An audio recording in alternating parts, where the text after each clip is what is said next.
Good morning everyone. Today we are going to start with chapter 2 of civics, that is constitutional design.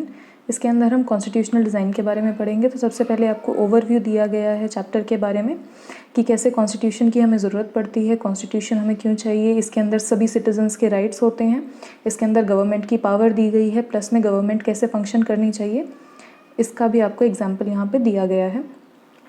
तो काफ़ी सारे question हैं कि हमें क्यों कॉन्स्टिट्यूशन की ज़रूरत है, कॉन्स्टिट्यूशन को कैसे बनाया जाता है, कौन कॉन्स्टिट्यूशन को डिज़ाइन करता है। तो इन सब क्वेश्चंस के आंसर आपको इस चैप्टर के अंदर मिलेंगे। तो सबसे पहले हम पढ़ेंगे democratic constitution in south Africa. South Africa में जो सबसे इम्पॉर्टेंट फिगर थी उसका नाम है नेल्सन मंडेला। तो नेल्सन मंडेला जो थे उन्होंने ये स्टेटमेंट दी है, I have fought against white denomination, मतलब मैंने जो वाइट्स थे, जो ब्रिटिश या फिर जो फॉरेन यूरोपियंस थे उनके खिलाफ भी लड़ाई की है। And I have fought against black domination, और मैंने जो ब्लैक पीपल थे उनके खिलाफ भी लड़ाई करी है, उनकी डोमिनेशन के अगेंस्ट भी लड़ाई की है। I have cherish the idea of democratic and free society in which all the persons live together in harmony and with equal opportunity.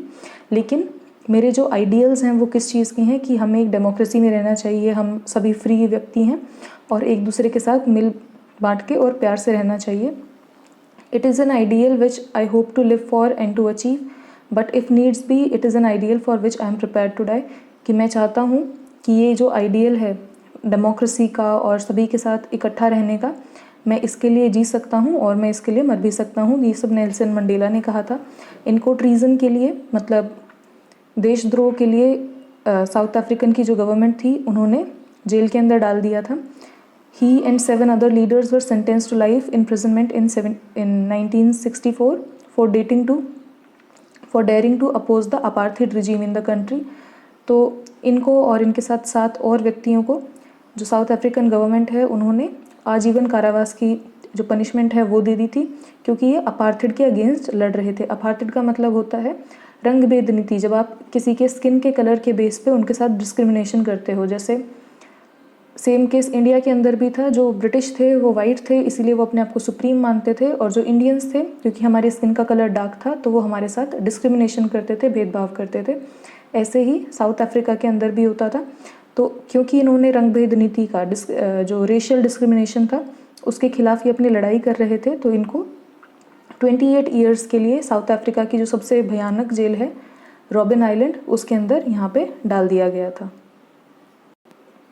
Now we are going to read about the struggle against apartheid, की कैसे जो apartheid है लोगों ने उसके खिलाफ कैसे लड़ाई करी। तो अपार्थेड किसको कहते हैं? It is a racial system of racial discrimination. तो रेशियल डिस्क्रिमिनेशन मतलब ये इंसान के रंग के ऊपर डिस्क्रिमिनेट करने की एक नीति है।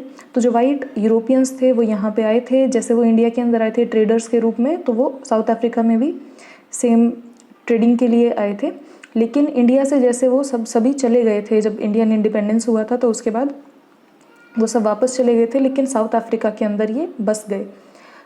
But unlike India, a large number of whites had settled in south Africa and became the local rulers, और वहाँ पे राज करने लगे।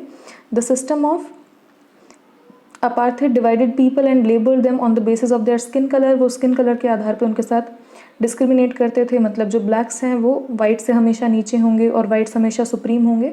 The native people of south Africa when black in colour, तो जो नेटिव लोग जो हैं साउथ अफ्रीका के वो काले रंग के हैं और 3/4 उनकी पॉपुलेशन जो थी, और उनको ब्लैक्स कहा जाता था। इनके अलावा वाइट्स और ब्लैक्स के अलावा यहाँ पे एक मिक्स्ड रेस भी थी, उनको कलर्ड कहा जाता था। जो व्यक्ति इंडिया से यहाँ पे आते थे उनको कलर्ड पीपल कहते थे।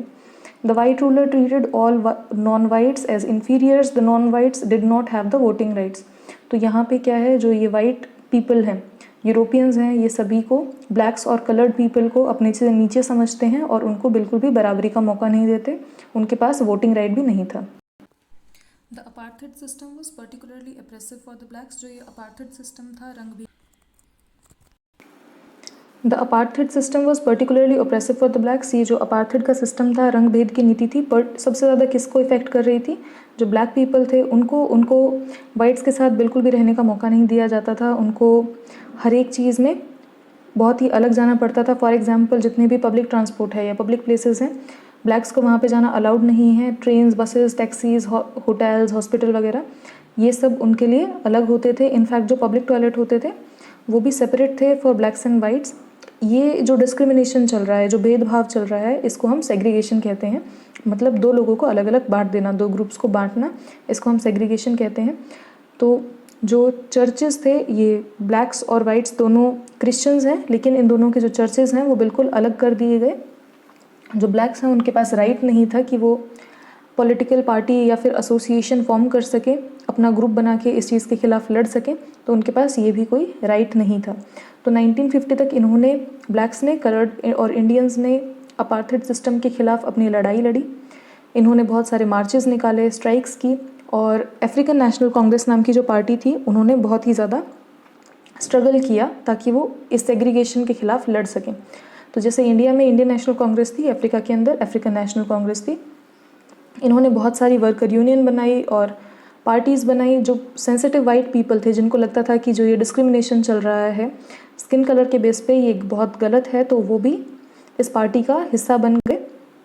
सेवरल कंट्री डिनाउंस्ड अपार्थेड, क्योंकि अपार्थेड इतनी ज़्यादा बुरी प्रैक्टिस थी तो बहुत सारी कंट्री ने अपार्थेड को छोड़ दिया। लेकिन जो वाइट रेसिस्ट गवर्नमेंट थी, जिनको फ़ायदा हो रहा था, जो अपने आप को सुप्रीम बताते थे, तो उन्होंने इस चीज़ को कंटिन्यू रखा।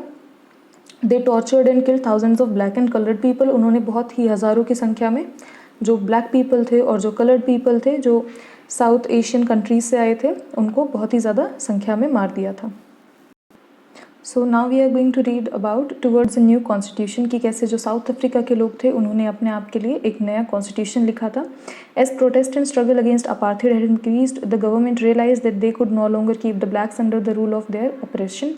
तो जैसे जैसे इतने ज़्यादा प्रोटेस्ट, स्ट्रगल और मार्चेस निकल रहे थे, तो जो वाइट पीपल थे, जो उनके ऊपर रूल कर रहे थे, उनको समझ में आ गया कि अब जो ब्लैक पीपल हैं उनके खिलाफ, उनको इतना ज़्यादा हम जो नीचा दिखा के रखते हैं, अपने कंट्रोल में रखते हैं, वो अब पॉसिबल नहीं होगा। तो उनको अपनी पॉलिसीज़ बदलने लगी। जितने भी डिस्क्रिमिनेटरी लॉज थे, जो भेदभाव की नीतियाँ थी, वो सब उन्होंने हटा दिए। There was a ban on political parties and restriction on the media of डिफ्टेड, कि जितना भी मीडिया के ऊपर रिस्ट्रिक्शन था कि आप ये खबरें नहीं छाप सकते हो, या फिर जितने भी पॉलिटिकल पार्टीज़ के ऊपर बैन लगाए गए थे, वो सबको हटा दिया गया। और 28 साल के बाद, 28 साल की जेल के बाद नेल्सन मंडेला एक आज़ाद व्यक्ति की तरह जेल से छुट के फाइनली बाहर आ गए थे। और 26 अप्रैल 1994 को साउथ अफ्रीका का एक जो नया फ्लैग था उसको लहराया गया। इट वॉज अनफ्लर्ड, और एक दुनिया की एक नई डेमोक्रेसी का वहाँ पे जन्म हुआ। The apartheid government came to an end, prevailing way for the formation of a multi racial government, कि जो अब साउथ अफ्रीका की नई गवर्नमेंट बनी थी वो ब्लैक्स की नहीं थी सिर्फ, it was a multi racial, मतलब उसके अंदर वाइट्स भी थे, उसके अंदर ब्लैक भी थे, और उसके अंदर कलर्ड पीपल भी थे। How did this come about, let us here Mandela. तो मंडेला की जो पहली स्पीच थी उसका एक पार्ट हमें यहाँ पे दिया गया है कि हिस्टोरिकल एनिमीज़ जो थे, जो एक दूसरे के पहले दुश्मन थे, अब हमें उससे एक ट्रांजिशन लेना है, उसमें एक बदलाव लाना है, अपार्थेड गवर्नमेंट से डेमोक्रेसी की तरफ जाना है। और हमें ये याद रखना है कि कोई भी इंसान कितना भी ज़्यादा बुरा हो, उसके अंदर अच्छाई छुपी होती है। My wish is that south Africans never give up on the belief of goodness, कि मैं चाहता हूँ कि जो साउथ अफ्रीका के लोग हैं वो हमेशा इस अच्छाई में विश्वास रखें और एक दूसरे के ऊपर भरोसा रखें। यही एक डेमोक्रेसी का कॉर्नरस्टोन है, मतलब डेमोक्रेसी के अंदर एक दूसरे के ऊपर विश्वास रखना यही सबसे ज़्यादा ज़रूरी है। The emergence of new democratic south Africa, black leaders appealed to fellow blacks to forgive the whites for their atrocities they had committed while in power। तो साउथ अफ्रीका के जो ब्लैक पीपल थे उन्होंने जो बाकी अपने लोग थे उनसे गुजारिश की कि जितने भी वाइट्स ने हमारे ऊपर अत्याचार किए हैं हम वो सब भुला के और एक साथ अब नए नेशन की बिल्डिंग की तरफ जुड़े। They said let us build a new South Africa based on equality of all races of men and women, on democratic values, social justice and human rights, कि हम एक नया जो साउथ अफ्रीका बनाएं उसके अंदर सभी जो हैं व्यक्ति वो बराबर हों, आदमी औरत सभी को इक्वल जस्टिस मिले, देयर डेमोक्रेटिक वैल्यू सभी के पास हों, सोशल जस्टिस मतलब समाज के अंदर सभी का अधिकार जो है वो बराबर हो, प्लस ह्यूमन राइट्स, मानवीय अधिकार जैसे फ्रीडम ऑफ स्पीच और equality before law, right to life, ये सब आपको मिले। The party that ruled through operations and brutal killings and the party that led the freedom struggle sat together to draw up a common constitution। तो जो दोनों parties थी जिन्होंने अत्याचार किया और जिन्होंने अत्याचार सहे, जिन्होंने स्ट्रगल किया, वो दोनों मिल के बैठी और उन्होंने एक नया कॉन्स्टिट्यूशन लिखा। तो 2 साल के डिस्कशन के बाद दुनिया का एक बहुत ही बेहतरीन कॉन्स्टिट्यूशन निकल के सामने आया, जिसके अंदर सिटीजन्स को बहुत ही एक्सट्रीमली राइट्स दिए गए, इतने ज़्यादा राइट्स किसी भी कॉन्स्टिट्यूशन में पहले प्रोवाइडेड नहीं थे। तो उन्होंने प्रॉब्लम्स को देखा और प्रॉब्लम्स के सोल्यूशन को ढूंढने की कोशिश करी। Nobody should be excluded, nobody should be treated as a demon, कि कोई भी छूटे नहीं, किसी के भी अधिकारों का दहन ना हो और किसी को भी एज अ डीमन, किसी को भी शैतान के रूप में ना देखा जाए। They agreed that everybody should become part of the solution whether they might have done और रिप्रेजेंटेड द पास्ट, कि उन्होंने पास्ट में कुछ भी किया हो लेकिन अब सब हम बराबर हैं और सभी को सोल्यूशन का पार्ट बनना है। The preamble of the south African constitution sums up the spirit, और प्रियम्बल जो है साउथ अफ्रीका का कॉन्स्टिट्यूशन का, प्रियम्बल होता है एक इंट्रोडक्शन, एक समरी टाइप होता है पूरे कॉन्स्टिट्यूशन का। इंडियन कॉन्स्टिट्यूशन का भी एक प्रियम्बल है। तो जो साउथ अफ्रीकन प्रियम्बल है वो सम अप करता है ये स्पिरिट कि हम सभी एक हैं और जितना भी हमारा पास्ट में कुछ भी हुआ हो लेकिन प्रेजेंट में हम सभी सॉल्यूशंस की तरफ जा रहे हैं।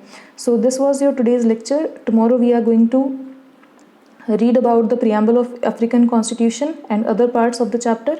So thank you, have a good day.